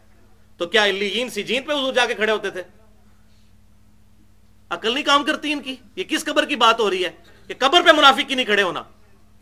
یہ تو آیات ہیں، اور احادیث تو اتنی بریف کرتی ہیں، صرف بخاری اور مسلم کی اتنی احادیث مجھے زبانی آتی ہیں اس کانٹیکسٹ میں، کچھ میں یہ بیان بھی کر دیتا ہوں کہ مسئلہ بالکل کلیئر ہو جائے گا. اور یہ مشہور حدیث ہیں، ہم نے بچے نے سنی ہوئی ہے. پہلی حدیث بخاری اور مسلم کی متفق علیہ حدیث ہے. صحیح بخاری میں اس کا انٹرنیشنل نمبر 1374 ہے کہ آپ صلی اللہ علیہ وسلم نے فرمایا کہ جب مردے کو دفنا کر جاتے ہیں تو مردہ جانے والوں کے قدموں کی آواز بھی سنتا ہے، عام مردہ بھی. پھر فرشتے اس سے سوال کرتے ہیں، اور جو منافق ہوتا ہے جب سوالوں کے جواب نہیں دے سکتا، پھر اس کے ساتھ کیا معاملہ ہوتا ہے؟ فرشتے اسے ایک ہتھوڑا مارتے ہیں اور اس کی چیخو پکار کی آواز جنوں اور انسانوں کے علاوہ ہر مخلوق سنتی ہے، کیونکہ جن اور انسان مکلف ہیں، ان پہ وہ برزخ کا پردہ ہے. یہ سن لیں تو جناب پھر لوگ اذان ہو تو اپنے کاموں میں تو مشغول نہ ہو، سیدھا چلے جائیں مسجد میں. لیکن انعام کیا ہے؟ ان الذین یخشون ربهم بالغیب لهم مغفرۃ واجر کبیر. غیب کے پردے میں جو اللہ کو مانے گا اس کے لیے ہے اجر. دیکھ کے مانا تو کیا مانا. تو عام مردہ بھی جانے والوں کی قدموں کی آواز سنتا ہے، اتنا ہم مانتے ہیں. تو سمائے موتا کا جو عقیدہ ہے ہم اس کو ایکسیپشن کے ساتھ، کیٹاگوریکلی تو نہیں، ایکسیپشن کے ساتھ جہاں جہاں چیزیں آئیں وہ مانتے ہیں. وہ اہل سنت اہل تشیع کا اجماعی عقیدہ ہے. لہٰذا جو سورہ فاطر کی آیت نمبر 22 ہے اس کو بھی ذرا غور سے پڑھیں. ان اللہ یسمع من یشاء، بے شک اللہ جسے چاہتا ہے سنوا دیتا ہے. تانوں ٹینشن لینے دی کیڑی لوڑ ہے؟ وَمَا أَنْتَ بِمُسْمِعٍ مَّن فِي الْقُبُورِ، اور اے نبی آپ نہیں سنا سکتے اس کو جو قبر میں دفن ہے. یعنی آپ نہیں سنا سکتے، اللہ سنا سکتا ہے. اللہ پہ تو پابندی نہ لگائے نا بھائی. اللہ تعالیٰ مردے کو سنواتا ہے تاکہ نیک مردہ ہو تو خوش ہو کہ دیکھو ان رشتہ داروں پہ میں نے پہلے بھی رلائی نہیں کیا، میں اپنے اعمال ساتھ لے کر آیا ہوں. جو بخاری اور مسلم میں حدیث ہے کہ انسان کے 3 دوست ہیں، 2 باہر رہ جاتے ہیں اور ایک اندر جاتا ہے. اس کی دولت اور رشتہ دار باہر اور اعمال اندر. تو نیک آدمی خوش ہوتا ہے کہ مجھے پہلے ہی میں نے ان کے اوپر رلائی نہیں کیا تھا، اور بد آدمی پریشان ہو جاتا ہے کہ یہ بھی مجھے دفنا کے چلے گئے. اس کی حسرت میں اضافے کے لیے اس کو قدموں کی آواز سنائی جاتی ہے. بلکہ صحیح بخاری میں یہاں تک موجود ہے میت چارپائی پہ کلام بھی کرتی ہے، جن و انس کے علاوہ ہر مخلوق سنتی ہے. نیک میت کہتی ہے مجھے جلدی جلدی میری قبر کی طرف لے جاؤ. کدھر؟ علیین سجین میں، اس قبر میں. اور بد میت کہتی ہے مجھے کہاں لے کر جا رہے ہو. تو میت بولتی بھی ہے لیکن وہ ہمارے فریم آف ریفرنس سے باہر ہے، وہ برزخ ہے، ان سین بیریئر ہے. اسی طریقے سے صحیح بخاری اور مسلم کی متفق علیہ حدیث ہے، بڑی مشہور حدیث. آپ صلی اللہ علیہ وسلم کچھ قبروں کے پاس سے گزر رہے تھے تو آپ صلی اللہ علیہ وسلم رک گئے اور فرمایا ان 2 قبر والوں کو عذاب ہو رہا ہے. ان 2 قبر والوں کو عذاب ہو رہا ہے، اور کسی بڑی وجہ سے نہیں. ان میں سے ایک شخص پیشاب کے چھینٹوں سے نہیں بچتا تھا اور دوسرا چغلی کھایا کرتا تھا. پھر آپ صلی اللہ علیہ وسلم نے ایک درخت سے ٹہنی توڑی، اس کے 2 حصے کر کے دونوں قبروں پر لگائے. کدھر؟ علیین سجین پہ یا دنیا کی قبروں پہ؟ ان قبروں پہ. اور کہا جب تک یہ ہری رہیں گی اس وقت تک ان کے عذاب میں تخفیف ہوتی رہے گی. اللہ اکبر کبیر. تیسری حدیث صحیح مسلم میں انٹرنیشنل نمبر کے مطابق 7213 نمبر حدیث کہ آپ صلی اللہ علیہ وسلم بنی نجار کے باغ کے پاس سے گزرے تو آپ صلی اللہ علیہ وسلم کا خچر بدک گیا. اتنا بدکا کہ صحابہ کہتے ہیں قریب تھا کہ آپ کو زمین پر گرا دیتا. اس کو عذاب اللہ تعالیٰ نے دکھا دیا تھا. بدک گیا تو حضور صلی اللہ علیہ وسلم رک گیا. آپ نے فرمایا یہ قبریں کس کی ہیں؟ 6-7 قبریں. بتایا گیا کہ یہ تو زمانے جاہلیت کے مشرکین کی قبریں ہیں. پھر آپ صلی اللہ علیہ وسلم فرمایا کہ اللہ کی قسم تمہیں بھی قبروں میں آزمایا جائے گا، اور میں نے ارادہ کیا کہ میں اللہ سے دعا کروں کہ تمہیں عذاب قبر دکھا دے، لیکن مجھے ڈر ہوا کہ پھر تم اپنے مردوں کو دفنانا چھوڑ دو گے. صحیح مسلم انٹرنیشنل نمبر کے مطابق 7213 اپنے مردوں کو دفنانا چھوڑ دو گے. پھر آپ صلی اللہ علیہ وسلم نے صحابہ سے کہا کہ عذاب جہنم سے اللہ کی پناہ مانگو، عذاب قبر سے اللہ تعالیٰ کی پناہ طلب کرو، چھپے اور کھلے فتنوں سے اور دجال کے فتنے سے اللہ تعالیٰ کی پناہ طلب کرو، جو بخاری اور مسلم میں موجود ہے. ہم نماز میں تشہد میں بھی پڑھتے ہیں اللہم انی اعوذ بک من عذاب جہنم ومن عذاب القبر ومن فتنة المحیا والممات ومن شر فتنة المسیح الدجال. تو یہ آپ صلی اللہ علیہ وسلم نے کہا کہ تم طلب کرو اللہ تعالیٰ سے پناہ. چوتھی حدیث بھی صحیح بخاری اور مسلم کی متفق علیہ حدیث. اچھا یہ بھی بات پتہ چلی ہے، کہتے ہیں فلاں کو کشف القبور ہو جاتا ہے. صحابہ کرام کو تو کوئی کشف القبور نہیں ہوتا تھا، حضور صلی اللہ علیہ وسلم کو نظر آیا، یا حضور کے بیٹھنے کی برکت سے اس خچر کو عذاب قبر نظر آ گیا. باقی صحابہ کے خچر تو کوئی نہیں بت کے. تو یہ جو کہتے ہیں جی ہمارے بابے قبر دیکھ لیتے ہیں، یہ کر لیتے ہیں، تو پھر ان بابوں کا مرتبہ صحابہ کرام سے زیادہ ہے وَلِعَاذُ بِاللَّهِ تعالی. بخاری اور مسلم کی متفق علیہ حدیث سے ایک حبشی عورت حضور صلی اللہ علیہ وسلم سے محبت کرنے والی، آپ صلی اللہ علیہ وسلم کی امتی، وہ مسجد نبوی میں صفائی کیا کرتی تھی. اللہ اکبر، خوش نصیب فوت ہو گئی. صحابہ کرام علیہم رضوان نے راتوں رات اس کو دفنا دیا اور اس کو ایک ہلکی سی عورت شمار کیا کہ یہ حبشی عورت، عام سی عورت صفائی کرنے والی. حضور کو نہیں بتایا کہ وہ فوت ہو گئی ہے. 3-4 دن گزرے، نبی صلی اللہ علیہ وسلم نے کہا کہ وہ عورت نظر نہیں آ رہی. صحابہ کرام علیہم رضوان نے کہا یا رسول اللہ صلی اللہ علیہ وسلم، وہ عورت تو فوت ہو گئی تھی، تو ہم نے آپ کے آرام میں خلل سمجھتے ہوئے اس کو راتوں رات دفنا دیا. تو آپ صلی اللہ علیہ وسلم سخت ناراض ہوئے اور آپ صلی اللہ علیہ وسلم حریص علیکم بالمؤمنین رؤوف الرحیم، کہا کہ مجھے اس کی قبر پر لے جاؤ. آپ صلی اللہ علیہ وسلم اس خوش نصیب عورت کی قبر پر گئے اور قبر پہ جا کے اس کا جنازہ پڑھا. اللہ اکبر. اور پھر آپ صلی اللہ علیہ وسلم نے ارشاد فرمایا کہ یہ قبریں یہ قبریں اندھیروں سے بھری پڑی تھیں، اللہ نے میرے جنازہ پڑھنے کی برکت سے ان قبروں کو نور سے بھر دیا ہے. تو وہ کون سی قبریں تھیں؟ علیین اور سجین کی، یہی والی قبریں. اور قبر پر جا کر آپ صلی اللہ علیہ وسلم نے جنازہ پڑھا. 5ویں حدیث سیدنا عمر بن عاص رضی اللہ تعالیٰ عنہ کی جب موت کا وقت قریب آیا، صحیح مسلم میں انٹرنیشنل نمبر کے مطابق 321 نمبر حدیث. دیکھ لیں میرا کوئی ریفرنس ابھی تک بخاری مسلم سے باہر نہیں گیا کہ شک پڑ جائے پتہ نہیں صحیح ہے یا ضعیف ہے. 321 کتاب الایمان. عمر بن عاص کی وفات کا وقت قریب آیا، بڑی لمبی حدیث ہے. انہوں نے اپنے بیٹوں کو بلا کر نصیحتیں کی اور کہا ہے بیٹو، ایک وہ وقت تھا کہ میں نبی صلی اللہ علیہ وسلم سے سخت نفرت کرتا تھا، اگر اس وقت مر جاتا تو سیدھا دوزخ میں جاتا، لیکن پھر اللہ تعالیٰ نے میرا سینہ اسلام کے لیے کھول دیا. اللہ تعالیٰ نے مجھے اسلام کی دولت سے مشرف فرمایا. جب میں نبی صلی اللہ علیہ وسلم کے ہاتھ پر بیعت کرنے لگا تو میں نے اپنا ہاتھ واپس کھینچ لیا اور کہا یا رسول اللہ پہلے گارنٹی دیں کہ میرے پچھلے سارے گناہ معاف ہو جائیں گے. حضور نے گارنٹی دی تو آپ صلی اللہ علیہ وسلم کے ہاتھ پر میں نے بیعت کی. اللہ کی قسم ہے میرے بیٹو کہ میں آپ صلی اللہ علیہ وسلم کے چہرے کی وجاہت کی وجہ سے پوری زندگی کبھی آنکھیں بھر کر آپ صلی اللہ علیہ وسلم کو دیکھ نہیں سکا. اگر تم مجھ سے پوچھو کہ حضور کے خد و خال چہرے کے کیسے تھے، میں تم سے بیان نہیں کر سکتا. حضور کے رعب کی وجہ سے میں نے کبھی نگاہیں اٹھا کر بھی آپ صلی اللہ علیہ وسلم کی طرف نہیں دیکھا. اگر میں اس وقت مر جاتا تو سیدھا جنت میں جاتا. لیکن پھر میرے بیٹو مجھ پر تیسرا وقت آیا، میری زندگی میں ایک تیسرا وقت آیا اور مجھے آزمایا گیا حکمرانی کے فتنے سے. یہ وہی فتنہ جو انہوں نے امیر معاویہ کے ساتھ مل کر مولا علی کے خلاف خروج کیا اپنی آخری وقت میں. ظاہر ہے انسان کو اپنی غلطیاں تو یاد آتی ہیں موت کے وقت. تو بیٹو اب مجھے نہیں پتا میرے ساتھ کیا معاملہ ہونا ہے. مجھے آزمایا گیا. تحکیم کے مسئلے میں جو کچھ کیا یہ علیحدہ سے ایک ایشو ہے، اس کو میں یہاں پہ سکپ کرتا ہوں. تو اب میں جب مر جاؤں تو میرے ساتھ، میرے میت کے ساتھ کوئی نوحہ کرنے والی اور کوئی آگ اٹھا کر نہ جانا. جب میں مر جاؤں تو میری قبر میں دفنانے کے بعد میری قبر پر اتنی دیر تک بیٹھے رہنا جتنی دیر تک ایک اونٹ کو نہر کر کے اس کا گوشت تقسیم کیا جاتا ہے، تاکہ میں اپنی قبر سے مانوس ہو جاؤں. کس قبر سے؟ علیین یا سجین، یا اس قبر پہ بیٹھنا، اس قبر پہ. اور میں دیکھوں کہ میں اپنے رب کے بھیجے ہوئے فرشتوں کو سوالوں کے کیا جواب دیتا ہوں. یعنی کہ 2-2.5 گھنٹے بنتے ہیں اگر اونٹ کو نہر کر کے اس کا گوشت تقسیم کیا جائے. تو عمر بن عاص رضی اللہ تعالیٰ عنہ نے امت کو بالکل واضح عقیدہ دے دیا کہ اسی قبر میں سوال جواب ہوتے ہیں، یہی وہ قبر ہے.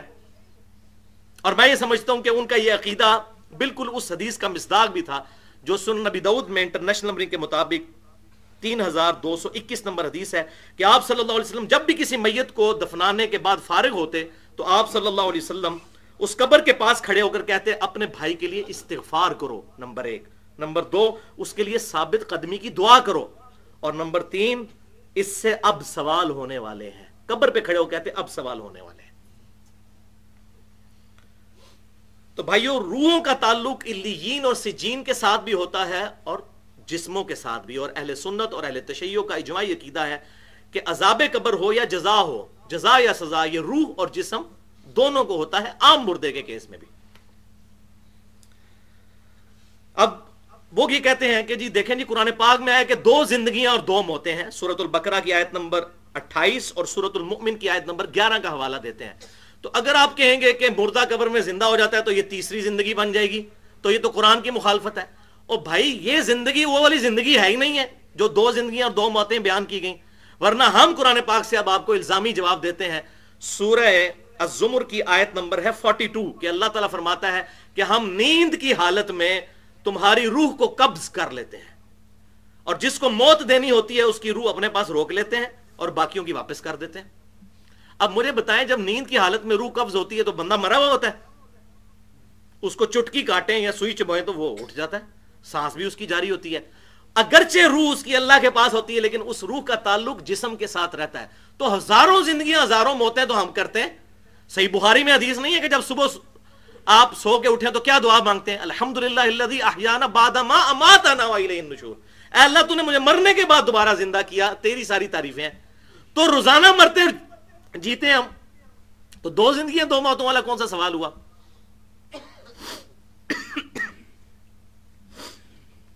اب آ جائیے اس ٹاپک کی طرف۔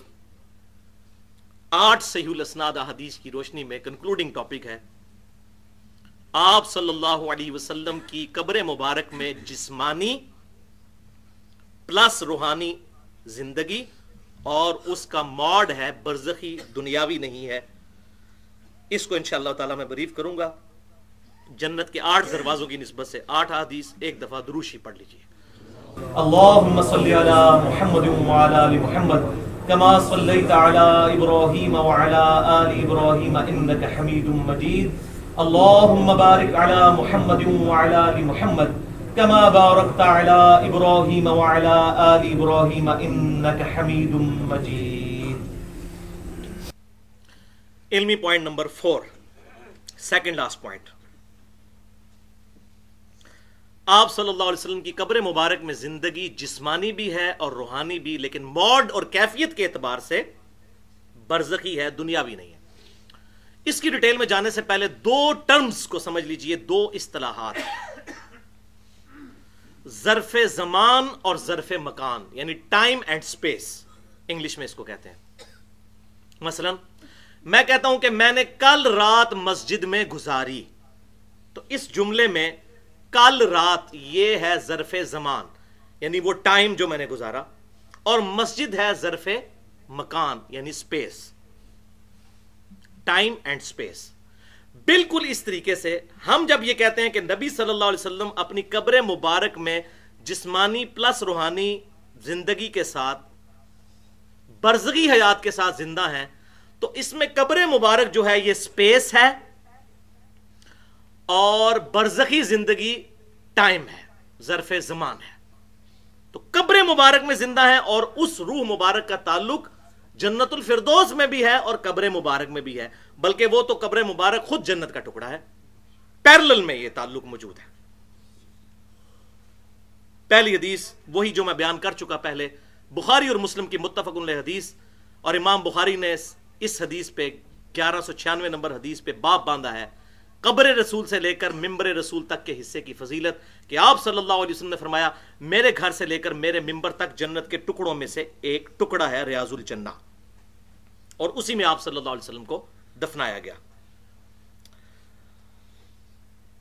دوسری حدیث سنن نبی داؤد میں انٹرنیشنل نمبرنگ کے مطابق 1047، سنن نسائی میں 1375 اور سنن ابن ماجہ میں 1636، اور یہ وہ حدیث ہے کہ جس کو میں کچھ عرصہ تک پہلے تک ضعیف سمجھتا تھا، حالانکہ پوری امت کا اتفاق تھا، لیکن اس میں ایک سکم تھا، وہ الحمدللہ دور ہو گیا ہے۔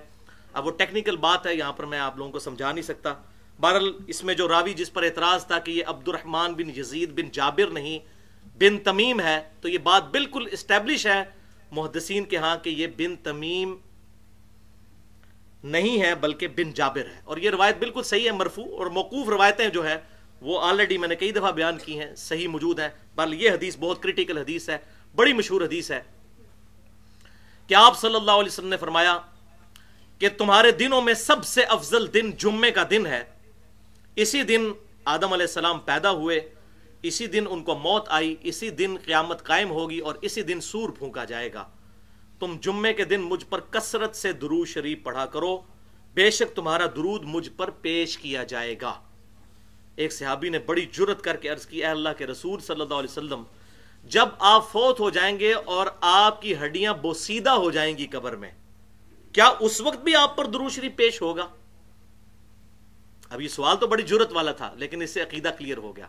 تو آپ صلی اللہ علیہ وسلم نے فرمایا کہ بے شک اللہ تعالیٰ نے حرام کر دیا ہے مٹی کے لیے کہ وہ انبیاء کی جسموں کو کھائے۔ آپ نے یہ نہیں کہا کہ نہیں وہ جسم ختم بھی ہو گیا تو کیا جنت میں مجھ پہ درود پیش ہو جائے گا؟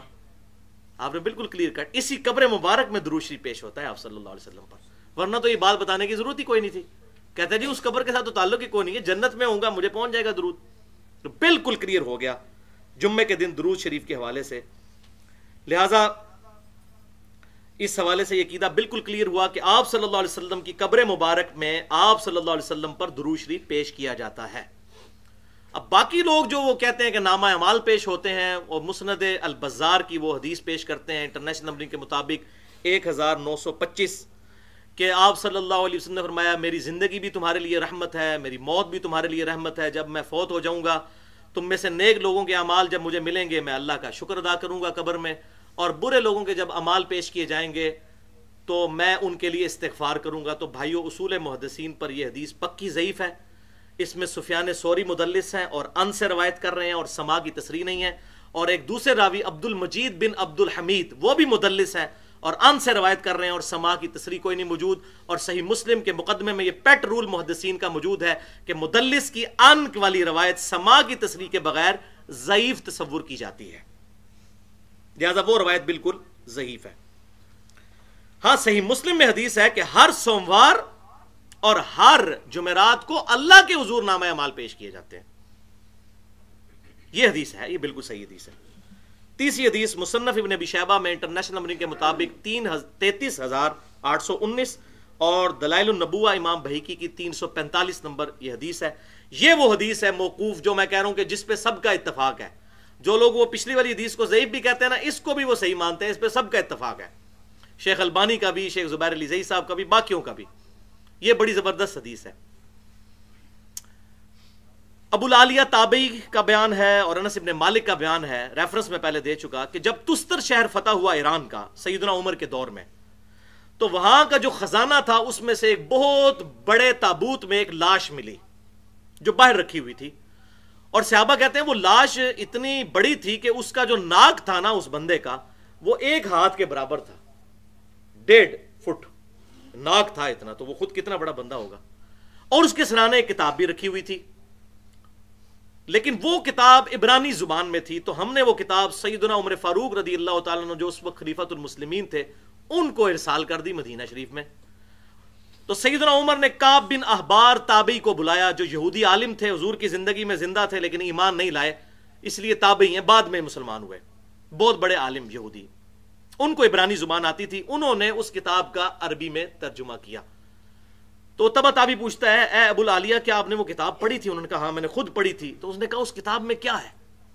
تو ان کا اس کتاب میں صحابہ کرام کا ذکر موجود ہے، ان کی زندگیوں کا، ان کے رہن سہن کا، ان کی تعریفیں، وہی جو قرآن پاک میں آیا محمد الرسول اللہ والذین معہ اشداء علی الکفار، اور آگے چلتا ہے کہ ان کی مثالیں ہم نے تورات اور انجیل میں بھی بیان کی ہیں، تو وہ ساری چیزیں اس میں موجود تھیں۔ تو اس نے پھر پوچھا کہ وہ کس کی لاش تھی؟ تو ان کا یہ دانیال علیہ السلام کی لاش تھی جو 300 سال پہلے قبر سے نکالی گئی تھی۔ ویسے تو ان کا زمانہ بہت پہلے کا تھا، آج بھی جو نیو اولڈ ٹیسٹمنٹ ہے اس کے اندر دانیال علیہ السلام کا صحیفہ موجود ہے۔ اچھا انہوں نے پوچھا لوگوں کا عقیدہ کیا ہے اس کے بارے میں؟ وہ کہتے ہیں کہ ان کے بارے میں عقیدہ یہ ہے کہ جب بارش نہیں ہوتی تو ان کی لاش کو باہر لوگ نکالتے ہیں اور اس کے وسیلے سے اللہ کے حضور دعا کرتے ہیں، ان کا یہ عقیدہ ہے کہ یہ بارش ہو جاتی ہے اس سے۔ تو سیدنا عمر فاروق رضی اللہ تعالیٰ عنہ نے پھر ابو موسیٰ اشعری اور انس ابن مالک کو خط لکھا کہ رات کے وقت 13 قبریں کھودو اور ان میں سے کسی ایک قبر میں ان کو دفنا دو تاکہ نبی کی لاش کی لوگ بے حرمتی نہ کریں، یہ اس طریقے سے جو یہ کرتے ہیں بار بار نکالتے ہیں اور اندر کرتے ہیں، اور گمنام قبر بناؤ، 13 قبریں بناؤ، پتہ نہ چلے کہ کس قبر میں دفنایا ہے۔ اور وہاں سیدنا عمر نے ایک جملہ لکھا اس خط میں کہ بے شک یہ اللہ کے نبی ہے اور اللہ تعالیٰ نے حرام کر دیا ہے کہ اللہ کے نبی کے جسم کو نہ مٹی کھاتی ہے، نہ آگ کھاتی ہے، نہ کوئی درندہ کھا سکتا ہے۔ بلکہ یہ تو قرآن میں موجود ہے نا، حضرت سلیمان علیہ السلام کتنی دیر تک وہ لاٹھی کے سہارے کھڑے رہے، ہفتوں مہینوں، کوئی درندہ قریب نہیں آیا۔ تو اللہ تعالیٰ نبیوں کی الحمدللہ حفاظت کرتا ہے۔ چوتھی حدیث سنن نبی داؤد میں انٹرنیشنل نمبر کے مطابق 2042 نمبر حدیث ہے۔ آپ صلی اللہ علیہ وسلم نے فرمایا، بڑی مشہور حدیث ہے، میری قبر پر میلہ مت لگا لینا، تم دنیا کے کسی بھی حصے میں درود پڑھو گے تمہارا درود مجھ تک پہنچ جائے گا۔ کدھر پہنچے گا؟ قبر میں، کیونکہ آپ نے قبر کا ذکر کیا کہ قبر پہ میلہ نہ لگانا، یعنی سلام عرض کر کے چلے جانا، وہاں پہ میلہ نہ لگایا جائے، سلام عرض کریں اور وہاں سے چلے جائیں۔ کہیں بھی پڑھو گے مجھ تک تمہارا درود پہنچا دیا جائے گا۔ پانچویں حدیث بخاری اور مسلم کی متفق علیہ حدیث ہے کہ آپ صلی اللہ علیہ وسلم نے ارشاد فرمایا کہ جب تم نماز میں پڑھو گے السلام علیکہ ایھا النبی ورحمۃ اللہ وبرکاتہ السلام علینا وعلی عباد اللہ الصالحین، تو زمین و آسمان میں جو کوئی بھی اللہ کا نیک بندہ ہے اللہ تعالیٰ تمہارا سلام اس تک پہنچا دے گا۔ یہ بخاری اور مسلم میں اللہ تعالیٰ پہنچا دے گا، اسی لیے ہم کیا کہتے ہیں؟ اللہم صلی علی محمد، اے اللہ آپ پہنچا دیجئے۔ لہٰذا یہ جو بعض دیوبند اور اہل حدیث نے یہ عقیدہ بنایا اپنی طرف سے کہ جی ہم نماز میں حقائقتاً درود پڑھتے ہیں، یہ سلام پڑھتے ہیں، یہ شب معراج کی گفتگو ہے، یہ بالکل جھوٹ ہے بھائیو۔ کسی ضعیف روایت میں بھی موجود نہیں ہے کہ یہ شب معراج کی گفتگو ہے تشہد۔